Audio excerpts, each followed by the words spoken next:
Nesse sábado nós temos o início do mês de junho e nesse mês de junho nós temos a Eurocopa no meio do mês e a Copa América no finalzinho ali, um pouquinho depois do início da Euro. E nesse sábado especificamente o jogo mais importante, talvez o jogo mais aguardado no cenário europeu de clubes, é a final da Liga dos Campeões entre Borussia Dortmund e Real Madrid, que vai acontecer em Wembley, na Inglaterra. A curiosidade é que o Borussia Dortmund tem um título conquistado na temporada 96-97 contra a Juventus e o Real Madrid tem 14 títulos, né? É uma situação bem complexa e tem muita coisa para a gente analisar nesse jogo. Mas eu já adianto para vocês que finais de Liga dos Campeões tendem a ser uma merda. Eu vou comentar e discorrer sobre essa opinião e essa afirmação junto com vocês. Também temos o retorno do Campeonato Brasileiro depois da paralisação por conta do que aconteceu no Rio Grande do Sul. Temos o Grêmio jogando contra o Bragantino, vamos ter também o Fluminense enfrentando o Juventude, Corinthians e Botafogo. Tem bons jogos do Campeonato Brasileiro nesse sábado e a gente vai comentar todos esses jogos e também os jogos complementares no planejamento de hoje. Meu nome é Theo Borges, esse é mais um Bom Dia Mercado, nosso planejamento diário sobre apostas e trade por aqui. Fica o convite para você se inscrever no canal se você não é inscrito. E eu espero conseguir te ajudar a fazer o melhor planejamento possível para esse sábado, o primeiro dia do mês de junho. Vamos começar o nosso planejamento na final da Liga dos Campeões entre Borussia Dortmund e Real Madrid. Esse jogo acontece às 4 horas da tarde. O jogo do Grêmio com o Bragantino e o do Vitória contra o Atlético Goianiense, eu posso inserir também a Série B entre Brusque e Novo Horizontino, são jogos que vão ficar ofuscados, né? A liquidez desses jogos vai ser muito menor, o mercado vai piscar com uma deficiência, né? Com um atraso muito grande, a fluidez nesse jogo vai ser muito difícil, então eu tomaria muito cuidado, eu não vou trabalhar essas partidas, eu tomaria muito cuidado para quem vai trabalhar essas partidas, porque a dificuldade para corresponder preços por aqui, para você sair e entrar no mercado pode ser um pouco mais tenso, tá? Porque geralmente a final da Liga dos Campeões tem a maior liquidez, uma das maiores do ano, né? Perdendo talvez apenas para as finais de Copa do Mundo ou outras competições assim maiores, mas a final de Liga dos Campeões é muito grande de liquidez e os jogos que vão acontecer no mesmo horário tendem a ficar um pouco ofuscados, tá? Então o meu foco já vai direto para Liga dos Campeões, depois a gente comenta um pouco sobre os outros jogos. Borussia Dortmund e Real Madrid marca um tipo de jogo que tende a ser, segundo a minha informação ali no início, jogos ruins. Até usei um termo um pouco mais pesado, né? Porque se a gente pegar as últimas finais, não foram jogos bons, pelo menos em relação à expectativa, né? A gente tem um jogo muito importante, então as equipes elas primeiro pensam em não perder, para depois pensar em ganhar, né? Então mesmo quando existe uma diferença técnica muito grande entre as duas equipes, você pode ter uma equipe se sobressaindo na parte defensiva, você pode ter uma equipe sobressaindo na parte de marcação, e isso pode dificultar um pouco ainda mais o jogo, né? Então a gente pensa em Liga dos Campeões, pensa em final e na maioria das vezes a gente já se anima, já cria uma expectativa muito grande, mas nem sempre jogos de mata-mata de Champions, principalmente o jogo único, são jogos bons. Então vamos tomar um pouco de cuidado. Eu quero mostrar uma coisa aqui para vocês, antes da gente falar sobre o PDF de apoio, que são os últimos jogos, as últimas finais de Liga dos Campeões que a gente teve nos últimos anos, né? Para quem não se lembra, o City foi o campeão no ano passado contra a Inter de Milão, o jogo foi 1-0. Depois, em 2021-2022, o Real Madrid ganhou do Liverpool, gol do Vini Júnior, 1-0. O City enfrentou o Chelsea em 2020 e 2021, o Chelsea venceu o City por 1-0. O Bayern de Munique, que tinha dado 8-2 no Barcelona alguns jogos antes, enfrentou o PSG, que fez uma final com o Neymar e tudo, temporada 19-20, 1-0 para o Bayern de Munique, gol do Coman. Tottenham e Liverpool. O Liverpool era muito favorito nesse jogo. O Liverpool fez um gol com 1 minuto. Vou até abrir aqui, ó, não sei se chegou a 1 minuto. Foi um gol muito cedo. Aqui, ó, 2 minutos. Gol do Mohamed Salah, com 2 minutos de jogo. E aí, o jogo praticamente acabou, né? Tinha sofrido um penal, o jogo praticamente acabou. Depois o Origi foi marcar um gol aos 87. Com um jogo xoxo, foi uma final horrorosa. Todo mundo esperava muita coisa. E foi uma final horrorosa, né? Para quem não se lembra desse jogo, foi aquele jogo onde o Lucas colocou o Tottenham na final, naquela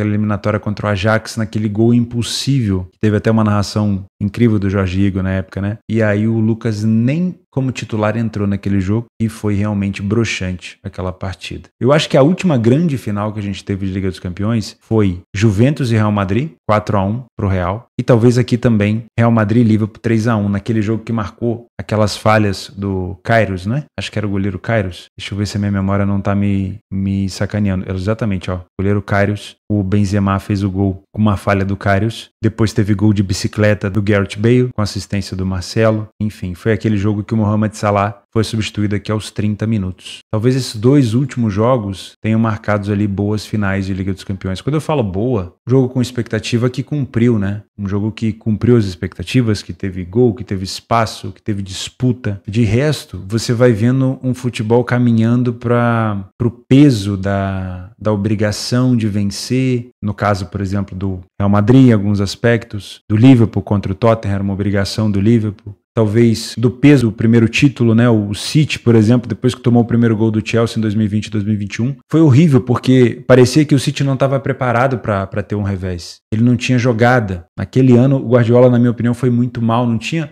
jogada. O City não tinha armas para poder furar a defesa do Chelsea. O Chelsea fez um gol, se não me engano, com o Kai Havertz, e o City não teve reação, não teve jogadas diferentes para poder fazer e ficou aquela pressão por ser campeão, acabou deixando todo mundo muito nervoso e o time não conseguiu. Aí depois teve essa final do Real Madrid com o Liverpool, né? O Courtois jogando demais também, um dos melhores goleiros. Contribuiu a grande partida do Courtois para que esse jogo tenha sido apenas 1-0. Mas ainda assim eu vejo ao longo dos anos a final da Champions se encaminhando para algo protocolar. Bem mais truncado, bem mais pegado. Ninguém quer perder. Primeiro pensando em não perder, para depois pensar em ganhar. Por isso que eu afirmei ali no início, e eu acompanho isso há muitos anos, que as finais de Champions têm sido uma merda. Principalmente para quem cria uma expectativa, né? Fica tudo assanhado muito facilmente. E geralmente não é esse tipo de correspondência que a gente tem nas partidas. O que a gente costuma ter é um jogo muito pegado, quando as equipes são equiparadas, né? City, Inter de Milão, a Inter fez uma excelente campanha, foi um jogo equiparado em alguns momentos. Liverpool e Real Madrid também foi um jogo muito equiparado. Nesse do Real Madrid com o Dortmund, a gente não tem um jogo tão equiparado. O mercado ele tem um favoritismo claro para o lado do Real Madrid, mas o Dortmund pode compensar de outras maneiras. O Dortmund pode tentar ser um pouco mais defensivo, o Dortmund pode tentar ser um pouco mais compactado, tirar um pouco da velocidade do Real Madrid, porque onde que o Real Madrid ele ganha geralmente os seus jogos? Jogadas individuais do Vinícius Júnior, do Bellingham, do Toni Kroos com passes entre linhas, do Rodrigo. Então, se o Borussia Dortmund fizer um jogo de proposição, tentar fazer um jogo um pouco mais para frente, ele vai deixar o Real Madrid jogar em velocidade nas costas das suas linhas. Agora, se ele quiser equiparar um pouco mais o jogo, ele tem que tentar fazer o Real Madrid ficar um pouco mais desconfortável, tentar fechar um pouco mais as linhas, tentar defender um pouco mais. Eu não vejo o Borussia Dortmund sendo afoito nesse jogo, querendo partir para cima. Então eu tô vendo esse jogo se equiparar e de novo ele pode entrar nesse rumo de um jogo merda. Né? Então vamos tomar um pouco de cuidado, principalmente com as entradas pré-jogo. Talvez a gente tenha oportunidade aqui no ao vivo, mas as entradas pré-jogo podem complicar um pouco as coisas, né? Porque o Real Madrid é sim favorito, mas se o Dortmund fizer um bom jogo defensivo, o Real pode ter sim dificuldade e a gente pode ter um jogo se encaminhando, assim como aconteceu agora para a final da Conference League, se encaminhando para uma situação de 0-0, uma situação para ser decidida nas prorrogações e pênalti, tá? O que pode fazer esse jogo abrir é o que aconteceu na Europa League, na final da Europa League. A Atalanta fez 2-0, o Leverkusen irreconhecível no primeiro tempo. Quando o Leverkusen resolveu sair para cima no segundo tempo, tomou o terceiro gol. Aí é uma oportunidade. Então, eu acho que os cenários que a gente vai buscar nesse jogo estão atrelados ao vivo, tá? Vamos começar falando sobre estatística. Eu vou trazer o Real Madrid fora de casa para a gente poder, né, deixar esse jogo um pouco mais igualado. Eu vou botar o Dortmund dentro de casa para facilitar um pouco. Lembrando que o nível de enfrentamento é totalmente diferente. O Dortmund foi um time que teve iniciativa na Bundesliga esse ano, o Real Madrid fora de casa também. O Dortmund venceu quase 60% dos jogos, o Real Madrid quase 70%. O Dortmund é um time que falhou pouco em marcar, o Real Madrid não falhou em marcar em nenhum jogo. E o time do Real teve uma defesa um pouquinho mais sólida. Então o número de gols marcados e gols sofridos foram bem parecidos, mas como o Real Madrid disputou mais partidas, ele tomou menos gols de média. São equipes que precisam de poucas finalizações no alvo para marcar um gol. Isso quer dizer que, num jogo parelho como esse, um contra-ataque pode ser letal, tá? O primeiro tempo do Dortmund é agressivo, foi agressivo na temporada, o do Real Madrid também, porém o do Dortmund é um pouco mais vazado. A gente consegue ver um pouco de situação parelha aqui. No segundo tempo, o Real Madrid é um pouco mais agressivo, um pouco melhor na defesa, mas de novo, se você olhar com bastante detalhe, você vai ver uma situação parelha. O Real leva melhor na bola aérea, ofensiva, mas sofre mais gols na bola aérea defensiva, tá? E aí a gente pode colocar Rüdiger aqui como um dos principais alvos e o Rossello, se precisar, no final da partida. Não acho que o Rossello vai ganhar a vaga de titularidade, mas são jogadores muito bons de cabeça. Do lado do Dortmund, você tem o Hummels, se tiver disponível, o próprio Niklas Füllkrug, que é um excelente cabeceador, e tem outros, o Schlotterbeck também, o zagueiro, também é um zagueiro que pode chegar muito bem. Em jogos parelhos como esse, finalização de fora da área costuma aparecer demais. O Dortmund também, apesar do Real Madrid ter bons finalizadores, né, o Kroos vai tentar finalizar o seu jogo de despedida do Real Madrid, você também tem do lado do Dortmund, se for jogar, o Julian Brandt é um jogador que costuma chutar também de fora da área. Não sei se vai jogar o Malen, se vai jogar o ADM, se vai jogar o Füllkrug. Provavelmente o Füllkrug deva jogar. O Füllkrug fez um gol de fora da área contra o PSG. Então é um jogador que a gente também tem que ficar de olho. São equipes com índices de over um pouco mais elevados, mas é um jogo que não puxa tanto por conta dessa pressão emocional, né? São equipes que dividem muito bem os momentos que marcam os seus gols. O Dortmund, final do jogo, meio do primeiro tempo, sofre com mais frequência no início do primeiro tempo. Isso aqui é uma coisa prejudicial para o Dortmund, porque se o Real Madrid acha um gol cedo, esse jogo ele fica maluco. O Real marca com mais frequência no meio do segundo tempo, mas é bem distribuído e sofre no início do segundo tempo. Em relação aos escanteios, a gente consegue ter noção das características das equipes. O Dortmund, quando jogou em casa, ele propôs um pouco mais o jogo, mas quando você coloca ele fora de casa, ele pode ser um pouco mais reativo. Ele joga dessa maneira. Real Madrid é a mesma coisa, propõe o jogo no Bernabéu, é um pouco mais reativo fora de casa. Então, o que isso passa de informação pra gente? Que as duas equipes, elas podem se adaptar, são equipes meio camaleão, né? São camaleões. Eles conseguem se adaptar ao que o adversário está propondo, ok? Então, o Dortmund pode ser perigoso mesmo sendo atacado e pode ser perigoso ao atacar e vice-versa. Não são equipes tão faltosas, o Real Madrid até com um pouco mais de cartão amarelo, mas a gente tem que lembrar que é uma final. Então, é um jogo um pouco mais truncado, um pouco mais pegado, mas a gente tem que lembrar que o juiz nesse tipo de jogo costuma ser um pouco mais mão fechada, né? O juiz só vai começar a liberar cartão para poder, né, punir alguns jogadores se o jogo estiver muito faltoso, muito agressivo, ou se o jogo já tiver perdido um pouco do controle, sei lá, tá 2-0, tá 3-0 para uma equipe e a outra equipe já foi pro caramba e não para de fazer falta, aí para reaver o controle da partida ele vai usar os cartões. Por isso eu tomaria um pouco de cuidado para criar uma expectativa tão alta aqui com cartões, tá? Do lado do Dortmund, Niklas Füllkrug, um dos grandes destaques nessa fase final, principalmente contra o Atlético de Madrid, ajudou muito a equipe. O Malen é um jogador que eu não sei se vai estar disponível,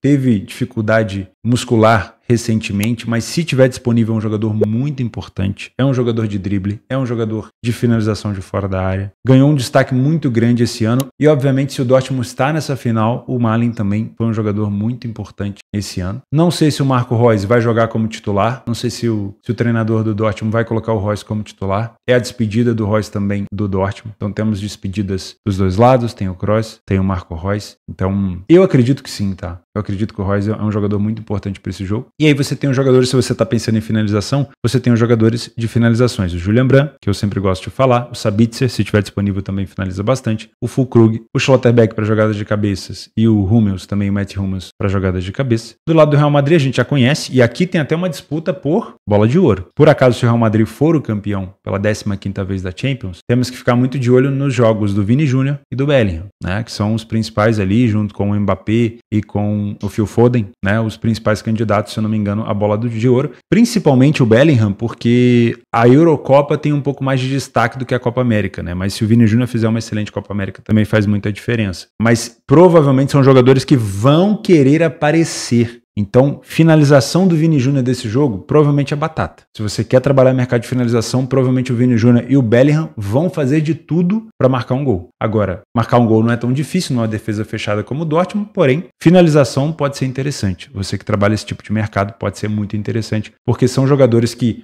dá entrevista falando, o Vini Júnior fala, não, quem merece é o Bellingham. E o Bellingham fala, imagina, quem merece é o Vini Júnior. Mas no fundo, os caras querem ganhar. Então, fica de olho também. Rodrigo é um cara que em Champions aparece muito finalização, né? Então vale ficar de olho. Para jogadas de cabeça, eu sempre gosto muito de falar do Rüdiger, que é um jogador muito importante. E para a final de carreira, né? Para despedida do Real Madrid, Toni Kroos também deve tentar finalizar um pouquinho. Se você é um trader por aqui, de novo, A melhor coisa que você pode fazer nesse jogo é baixar a sua expectativa. Deixa o jogo te surpreender. Pô, tomara que seja um 5-5. Tomara que o Real Madrid ganhe de 6-0. Tomara que o Dortmund surpreenda e faça 2-0 no Real Madrid. Tomara que seja um jogaço. Mas venha no sapatinho. Venha tranquilo. Não afoba, tá bom? Deixa o jogo te mostrar. Eu não vou inventar nenhuma moda nesse jogo. O jogo é para correção de preço. Eu não costumo trabalhar contra o Real Madrid. Ao longo dessa temporada foram poucas situações. Então, eu só vou trabalhar contra o Real Madrid se o domínio do Dortmund for muito grande. Só que eu tenho que entender o seguinte. Se o domínio do Dortmund é grande, provavelmente o Dortmund está com linha alta. Com linha alta, o Real Madrid pode pipocar um contra-ataque a qualquer momento. Então, eu posso talvez optar por não trabalhar de fato contra o Real por medo. Se o Real Madrid estiver dominando o jogo, aí trabalhar contra o Dortmund, já fiz várias vezes essa temporada, vai ser só mais uma vez. Eu sei que o Dortmund pode ser perigoso com o ADM, com o Füllkrug, com o Malen,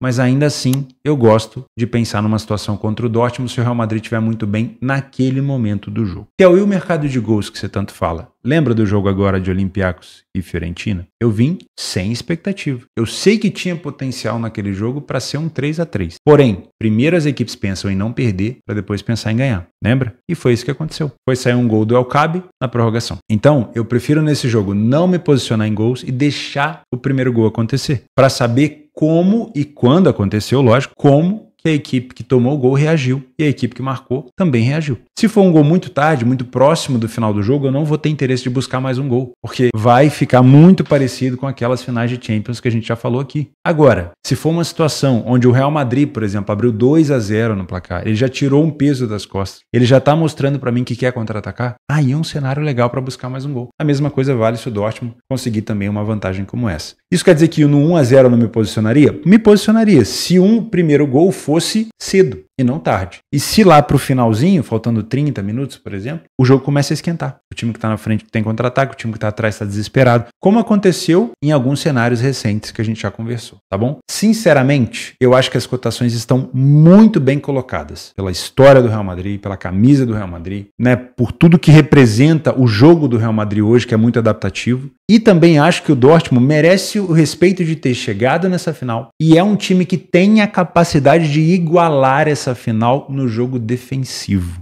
Então eu não vou me surpreender se o Dortmund for o campeão. Não vou. Mas o Dortmund vai ter que fazer um belíssimo jogo defensivo. Aí sim, tá? E outra, Real Madrid é um time que não se rende. A gente já viu Bayern de Munique, a gente já viu Manchester City. O time do Dortmund, se sair na frente, ele não pode se acomodar. Porque qualquer bobeira que o Dortmund der, o Real Madrid vai para cima. Então, é uma situação que com o Dortmund na frente, uma possível recuperação de resultado do Real, dependendo da cotação, também pode ser interessante, porque o Real Madrid está muito mais... Atenção, o Real Madrid está muito mais acostumado a buscar resultado do que o Dortmund. Ter essa situação emocional do tipo, ó, estamos atrás, beleza, calma, temos condição. O Dortmund, atrás do placar, ele vai ter que caminhar numa linha muito tênue entre não se desesperar e não ceder espaço para o Real Madrid, tá bom? Então, lembra daquele cenário de caos que eu falei? O cenário de caos é o Dortmund atrás do placar, de preferência com 2 gols de desvantagem, porque aí ele vai se perder completamente no emocional. Agora, o Dortmund na frente do placar, ele vai ter que se comportar também emocionalmente muito bem, porque o Real Madrid sabe buscar esse tipo de resultado. Tomara que seja uma final boa, mas tem tudo para ser uma final merda, como foram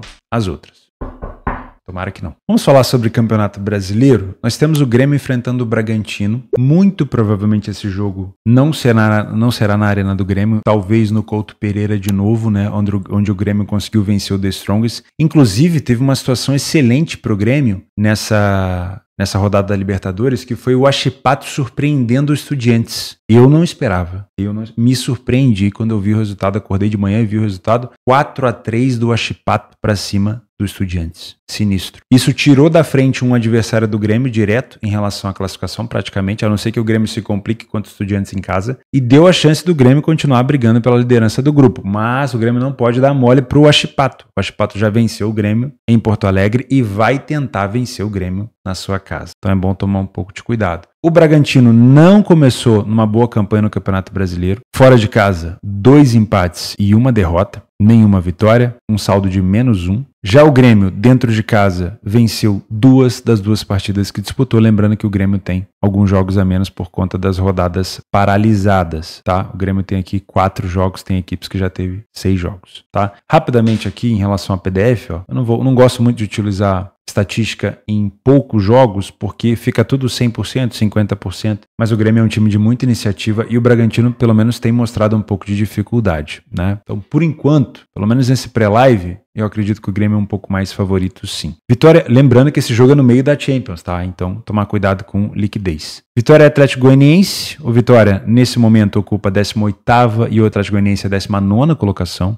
São equipes que não venceram ainda, 4 derrotas e um empate. Jogo duríssimo para correção de preço. Porém, eu não entendi muito bem essa cotação do Atlético Goianiense aqui a 2,25. Eu não acho que o Atlético Goianiense merecia uma cotação tão baixa, tá? É quase um favorito. Não faz sentido na minha cabeça. Fora de casa, o Atlético Goianiense teve um empate e uma derrota. É um time que toma pouco gol, é verdade. E dentro de casa, o Vitória teve um empate e 2 derrotas. Tem um saldo de -3, mas ainda assim, acho essa cotação do Goianiense muito baixa. A questão é, o jogo do Goianiense é reativo. Então, talvez o mercado esteja pensando que o Goianiense pode ser um pouco mais efetivo nesse jogo reativo. Fluminense pega o Juventude, também uma cotação parecida com a do Grêmio. O Fluminense teve um pouco de dificuldade contra o Alianza Lima agora, na Libertadores. Tinha chance ali, remota, mas tinha, de ficar com primeira colocação geral, o que dificilmente vai acontecer. Eu tô gravando esse vídeo um pouco mais cedo, mas o time do Fluminense acabou tomando 2 gols do Aliança, chegou a estar 2 vezes atrás do placar. Era um jogo com uma expectativa over, sim, a gente tinha comentado sobre isso, mas foi um Fluminense que cedeu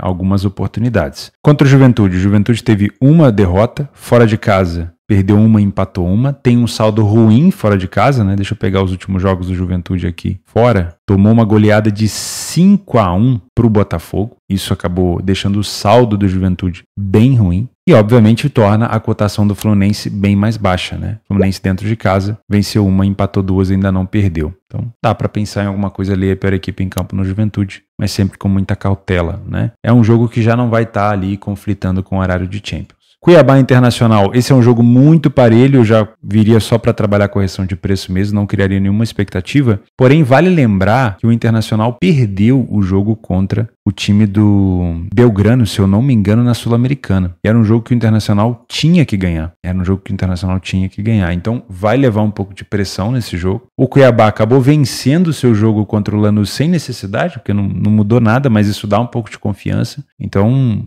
é um Cuiabá que chega confiante e um Internacional que chega pressionado. Tá? Jogo 100% para leitura. A mesma coisa de Corinthians e Botafogo. O Botafogo se classificou em segundo lugar, mas se classificou para as oitavas da Libertadores. Mesmo num grupo onde o Botafogo não era assim tão cotado, não é um grupo difícil, o Botafogo ainda começou perdendo 2 partidas e mesmo assim se classificou, poderia até ter se classificado em primeiro na última rodada. E o Corinthians que se classificou na primeira colocação contra o Racing de Montevidéu na Sul-Americana e agora espera o sorteio para ver quem ele vai enfrentar nas oitavas da Sul-Americana. Lembrando que agora quem ficou na segunda colocação, como foi o caso do Cuiabá, vai ter que disputar um playoff com o pessoal que ficou na terceira colocação da Sul-Americana. A maioria dos jogos aqui do Brasileirão são jogos para trabalhar ao vivo, para correção. Só um destaque aqui para a pressão que vai ter o Internacional. Não duvido que o Inter tente dar uma resposta aqui depois do jogo contra o Belgrano. O Fluminense talvez tente fazer um jogo um pouco mais organizado defensivamente depois do que passou contra o Alianza Lima. Tudo bem que o Alianza também veio para fazer um jogo kamikaze. O Vitória, por mais que merecesse uma cotação um pouco mais baixa ou um jogo um pouco mais parelho, tem que tomar cuidado com os contra-ataques do Goianiense. E o Grêmio é favorito sim, mas o Bragantino acho que só está passando por uma fase ruim. Pedro Caixinho é um excelente treinador, ele pode complicar a vida do Grêmio sim, então toma cuidado para você que vai abraçar a soja do Grêmio, lembrando que o Grêmio estava bastante tempo sem jogar, tá? E o The Strongest é muito fraco, não dá para usar o The Strongest como baliza. Eu sei que o Grêmio goleou o The Strongest por 4-0, mas não dá para utilizar o The Strongest fora de casa como balizador. Então, muita cautela, tá bom? Temos ainda um jogo da Série B entre Brusque e Novo Horizontino, mais um jogo para a gente trabalhar somente no ao vivo, principalmente ali num jogo que ainda vai estar no mesmo horário assim de Champions, sendo um jogo no intervalo da Liga dos Campeões. Provavelmente vai ser melhor você optar por não fazê-lo do que não ter atenção. É melhor você deixar de lado do que tentar fazer duas coisas e acabar não fazendo nada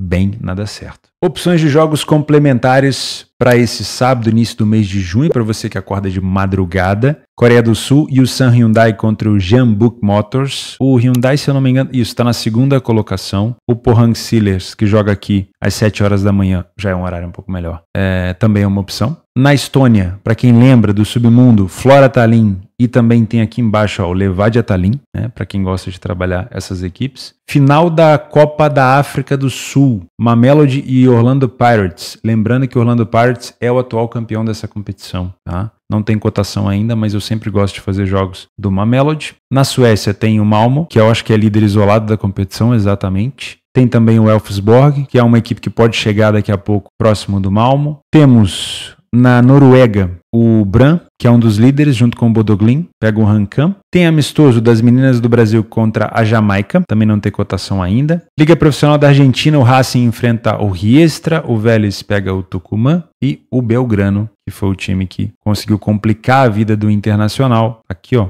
venceu o Inter por 2-1, pega o Argentino Júnior. Na MLS tem rodada completa, eu separei só o jogo do Inter Miami aqui, que acaba sendo o jogo de maior pirotecnia, né, de maior interesse, de maior liquidez, mas para você que gosta de MLS, tem rodada praticamente completa. E tem a final da CONCACAF, a famosa Conca Champions. Primeiro jogo entre Pachuca e Columbus Crew, lá na casa do Pachuca, esse primeiro jogo. Então tem final aqui na Conca Champions, tem final na Copa da África do Sul e, obviamente, tem a final da Liga dos Campeões entre Borussia Dortmund e Real Madrid. Muito obrigado pela sua companhia. Eu espero você no próximo planejamento. Juízo, principalmente nesses jogos importantes. Deixa o jogo ser importante de fato para os jogadores e deixa ele te mostrar as oportunidades. Se não houver nenhuma, não faça nada. Não fazer nada também é fazer alguma coisa. Um grande abraço, a gente se vê amanhã.